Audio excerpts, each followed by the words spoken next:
Kalau terang nomale masalah hisab ya. Hasibu anfusakum qabla antu hasabu.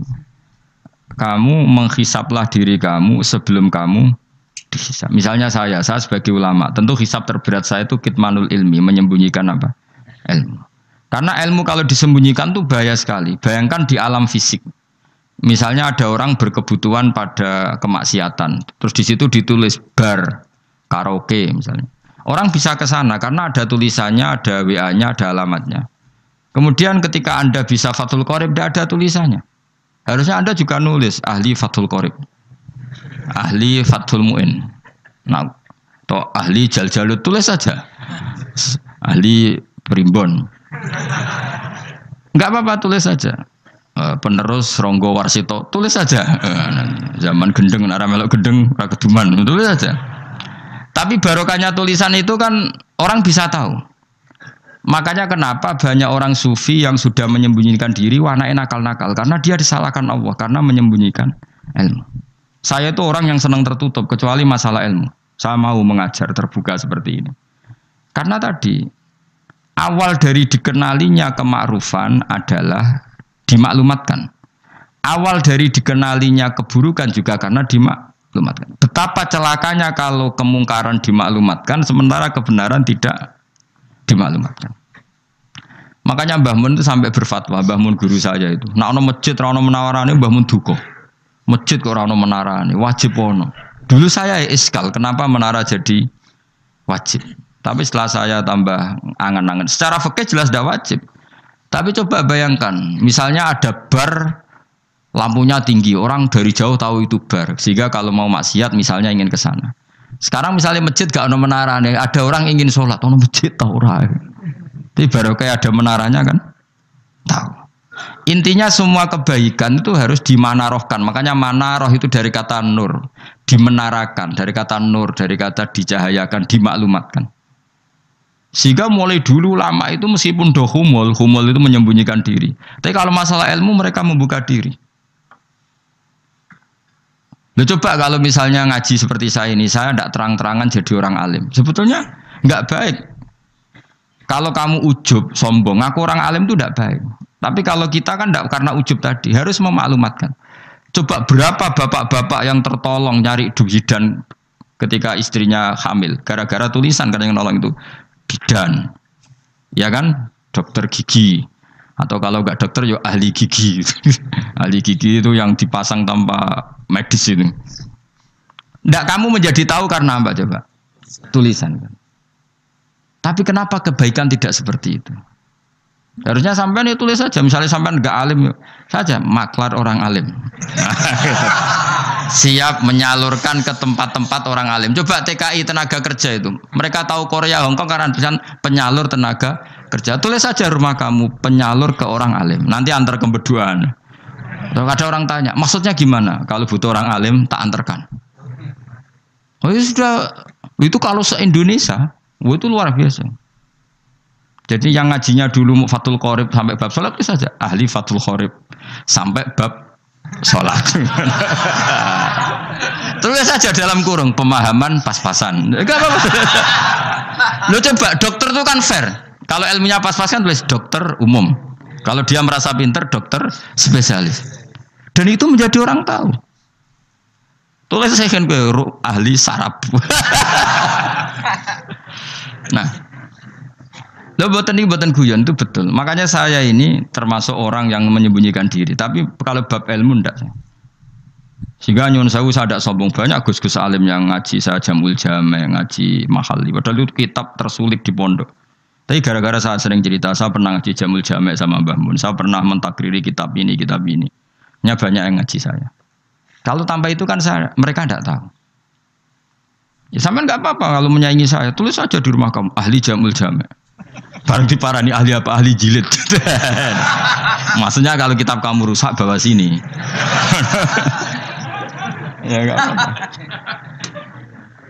Nah, sehingga syarat utama jadi nabi itu sebetulnya memaklumatkan diri. Ya saya ulang lagi. Pertama nabi jadi nabi syaratnya apa? Memaklumatkan diri. Sehingga pertama beliau jadi nabi naik gunung Sofa, kemudian ya maksara Quraisyin halummu ilayya, wahai orang Quraisy kesini. Terus Nabi mulai manggil satu-satu, ya Bani Abdi Amanaf ke sini, ya Bani Fihr ke sini terus. Saya ini adalah An-Nadhirul Mubin. Saya sekarang diangkat jadi nabi. Terus Abu Lahab marah-marah, tabban laka ya Muhammad, alihada jama'tana. Muhammad, kamu itu orang sial, kita enak-enakan tidur gara-gara kamu manggil kita datang, ternyata hanya untuk urusan seperti ini. Makanya terus ada tabat yada Abi Lahabi wa tab. Tapi yang iman kemudian tanya, Muhammad, kalau kamu setelah jadi nabi, misinya apa? Saya diutus Allah untuk kamu menyembah Allah, tidak boleh menyekutukan Allah. Dan Allah memerintahkan kamu afaf. Afaf itu meninggalkan zina, meninggalkan maling, gini-gini. Coba kalau Nabi tidak memaklumatkan diri, jadi Nabi seklunak-klunus. Ketemu wong monggo nggih. Ada temu dia nggih. Sengerti nak Nabi ku sapa aja.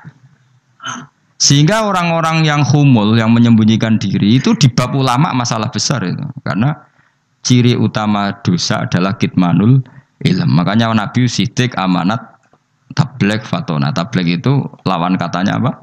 Kitman. Makanya saya ngaji di mana-mana. Saya di Jakarta ngaji, di sini ngaji, di Pasuruan ngaji. Harus dimaklumatkan ilmu. Dan kalau ada orang tanya ya tak jawab. Saya tuh kitab yang paling aneh di pesantren, misalnya yang mulai aneh lah, gak Jamul Jami'. Saya sampai sekarang masih ngajar Jamul Jami'. Kitab yang aneh. Macane lagi roh judulnya pusing.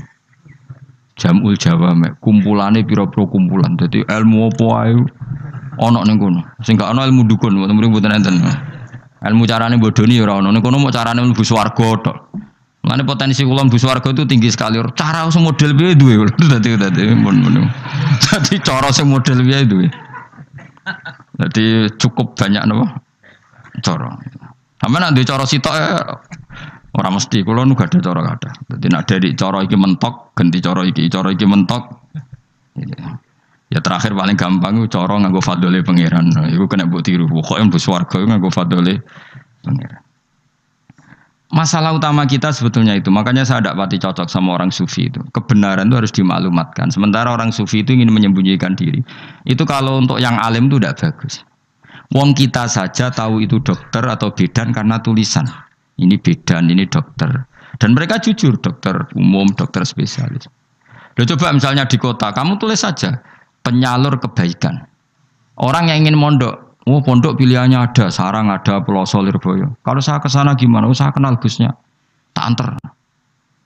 Wan keren, juga ada penyalur. Kalau orang bisa tersalurkan ke Korea, ke Korut, ke Jepang karena tulisan, kenapa tidak banyak orang tersalur kebaikan karena tulisan? Engko ora mau klunak ora jelas. Meskipun nanti ditawari orang mesti dulu sih ahli takrib, mesti wong guyu. Ahli Fathul Qorib sampai bab salat. Tulis saja jujur. Maaf tapi hanya sampai bab salat. Tulis saja. Ada maafnya barang, maaf. Tapi sampai bab salat. Enggak apa-apa. Paling untuk wong sowan. Larian mondok jenengan 2 tahun. Tapi ini bodohnya mau 3 bulan, mulai ngajine dok bab, enggak apa. Lo itu dulu memang begitu. Rasulullah zaman Sugeng itu kalau ngajari santrinya itu balighu anni walau ayah, maklumatkan ke kampung kamu meskipun 1 ayat. Banyak sahabat kalau ditanya ya tidak bisa karena ngajinya ada hatam. Tapi ya terus, enggak apa-apa, enggak tak soano Abu Bakar, tak soano Umar, ditanyakan yang lebih pintar. Saking tidak pahamnya sahabat itu lucu, ketika ada ayat wa kulu wasrabu hatta yatabayyana lakumul khaytul abyadu minal khaytil aswad. Itu kalau mau tidur ya benar-benar bawa benang putih sama benang hitam, ditulis dipasang di pintunya. Jadi kalau makan diinceng lagi, kok masih belum kelihatan, wah masih boleh makan. Terus begitu. Kalau sudah mulai syuruk, mulai padang, wah berarti sudah imsak. Jadi karena makanlah dan minumlah sampai benang hitam terbedakan dari benang putih. Artinya kalau malam kan dulu kan nggak ada listrik, nggak ada lampu, berarti kalau benar-benar masih malam nggak terlihat, berarti masih boleh makan. Nanti terus dilihat gitu. Terus ya sudah wakafnya di situ. Hatta yatabayyana lakumul khaytul abyadu minal khaytil aswad, wakaf dulu. Terus akhirnya Kanjeng Nabi itu piye kok umatku jadi masangi benang. Akhirnya Jibril teko. Ini makanya unik dalam ulumul Quran. Satu-satunya ayat yang diturunkan hanya 1 kata itu ya ayat itu tok. Terus Jibril datang, Muhammad ayatnya itu kurang sitok. Minal fajr. Terus ditambahi minal fajr. Jadi minal fajr itu unik. Ada Jibril jauh-jauh dari langit. Iku mau nurono apa?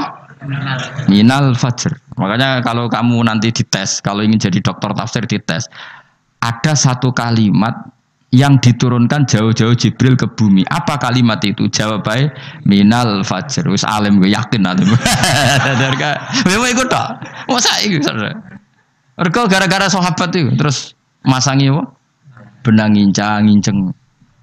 Akhirnya minal fajr. Baru mereka tahu maksud fajar, maksud apa? Benang hitam artinya malam, benang putih artinya fajar. Sodik sudah menyingsing. Semenjak itu sudah ada benang-benangan karena jadi orang-orang ngono maksud iki cek kurang sithik gitu terus turun apa? Minal fajar ya. Jadi nanti kalau sampai latihan tes jadi dokter apa? Tafsir. Ayat mana yang diturunkan hanya satu kalimat atau satu kata jawab apa? Minal fajar. Itu lolos langsung dokter. Pun pinter. Ya pinter ngerpek maksudnya orang tinggal. Lah nanti hubungan kita dengan Allah ya seperti itu. Sejauh mana kita memaklumatkan Allah. Sejauh mana kita mengkampanyakan Allah. Saya berkali-kali bilang, saya kemarin kan di Korea, itu sebetulnya hanya, saya yakin hanya doa saya. Saya sering berdoa, ya Allah, Engkau dipuji di langit dan di bumi. Lalu kalau di bumi ateis, itu caranya kayak apa? Dulu saya itu terobati karena Uni Soviet setelah persemakmuran banyak menjadi negara Islam. Berarti itu bukti bahwa Allah pun dipuji di bumi Uni Soviet. Lalu yang kayak Korea kayak apa? Ternyata betul Koreanya tetap ateis, tapi gara-gara diserbu wong Indonesia. 49.000 wong Indonesia ning Korea Selatan. Iku mbok gawe sing salat separuh, iku cek pira? 24, kira-kira ya digawe 20.000. Selawe salat kabeh, tahlilan kabeh surwame. Lah kok sing ngritik tahlil muni sunah Rasul tok surwame. Pokoke rame lah walhasil. Sitok tahlilan wah itu enggak ada hadisnya. Sak apa sing penting muni hadis sing sitok tahlil muni hadis ya ibadah, tahlil ya ibadah. Mbok lah soal kok bener ding totalan guri sing penting rame. Maksudnya sementing rame ngomong visi Islam. Sitok Islam tahlil, sitok Islam sunnah Rasul enggak masalah. Wong ape yakin bener saiki ya ora ono klarifikasi. Tapi sementing kan kabeh ngomong tentang Islam. Artinya gini, Allah punya cara untuk supaya bumi Korea itu ada yang bertasbih bersujud. Mil'us samawati wa mil'ul. Allah tidak kurang cara. Golek wong kedonyan ditawarik ke sana demi uang. Bareng wis ning kono dielingno pangeran. Segawe masjid, kontrak masjid macam-macam lah, masjid kontrakan ning Korea. Nang kene ra ono masjid. Pusing. Saya pernah ngisi di satu masjid itu, gambare pintu gerbangnya bukan salib kan. Ternyata tingkat 1 itu gereja, tingkat 2 bar, tingkat 3 masjid. Kadang ya kebalikan masjid, bar, gereja, satu gedung. Jadi malaikat saya tidak tahu lewatnya gimana itu kan. Nggak tahu itu cara lewat gimana. Karena malaikat bagian rahmat itu nggak bisa dia lewat salib. Tapi dia harus menulis ganjaran yang sholat. Nggak tahu saya lewatnya dari mana karena itu. Ya tentu dia punya cara lah. Tapi yang jelas ya agak bingung ini gimana. Itu pernah yang tingkat 2 itu bar pas aktif. Ada santri yang ya pekerja imane pas-pasan. Kalau nate wis badhe Jumatan, mlebu bar pas aktif wae wong ayu. Meh wera Jumatan. Mergo mau tingkat 2 bar, tingkat 3 masjid. Itu ana khutbah yang barnya tetap main, ada bar yang masjidnya tetap khutbah. Itu masuk bar. Sudah Jumatan apa ning kene wae.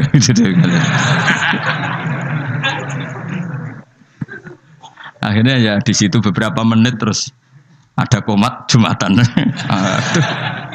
Dosa ta Gus ini. Ya aku muni. Ya segelem Jumatan kok apik. Wong wedi dilakoni kok takok dosa ta Gus. Ora imus kadung lakoni kok takok. Subhanallahi wa bihamdihi adada khalqihi wa ridha nafsihi wa zinata arsyihi midada kalimatihi.